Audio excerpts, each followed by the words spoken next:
Այսօր Երևանի Prime Hall հանդիսությունների սրահում տեղի ունեցավ մեր ձևով շարժման հաշվետու ժողովը։ Միջոցառման ընթացքում շարժման մասնակիցները ներկայացրին իրենց անելիքները, արդյունքներն ու տեսլականը։ Սրան հաջորդեց գործարար Սամվել Կարապետյանի ուղերձը ԱԱԾ մեկուսարանից, որը ներկայացրեց իր պաշտպան Արամ Վարդևանյանը։ Արդեն ակնհայտ է,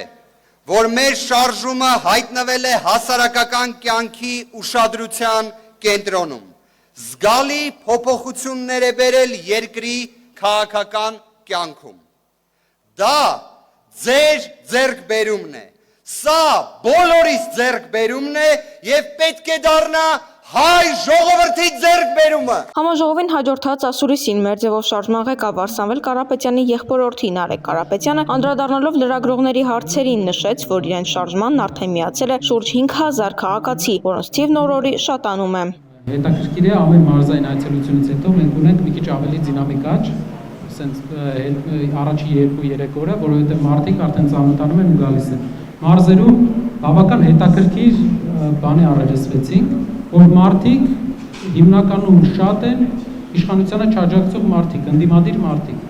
Այդ պատճառով մենք տեսնում ենք, որ անգամ մարզերում այն մոնոպոլիան քաղաքական, որ ուներ քաղաքացիական պայմանագիր կուսակցությունը վերջի 7 տարվա ընթացքում մոտենում է իր ավարտին, քանի որ ժողովուրդը հասկացել է, որ մարդիկ զբաղվում են մենակ կոմենտ գրելով եւ ասֆալտ անելով։ Հարցին թե ինչու են նախկինների հետ ասոցացվող որոշ քաղաքական դեմքեր մեր ձևով շարժման կազմում, Կարապետյանն ասում է, յուրաքանչյուր պրոֆեսիոնալ, որն ունի մեծ փորձ եւ մաքուր ձեռքեր, կարող է միանալ մեր ձևով շարժմանը։ Անդրադառնալով վարչապետի իրենց տեխնացուին էլ նշում է, այդ անունը կներկայացնեն քաղաքական ուժի ստեղծման ժամանակ եւ հավելում։ Յուրաքանչյուր ընդդիմության համար հիմնական հարցը, արմատական հարց է, որպեսզի ընդդիմադիր բոլոր գործիչները ոչ մի ձև չհամագործակցեն իշխանության հետ։ Եթե մեր որևէ քայլ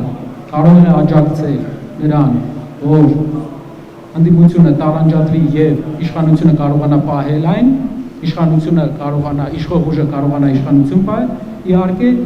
մենք դրան դեմ կլինենք։ Մենք տեսնում ենք, որ այդ կոնսենսուսը պահելու ենք, անելու ենք ամեն ինչ, որ քաղաքացիական պայմանագիր կուսակցությունը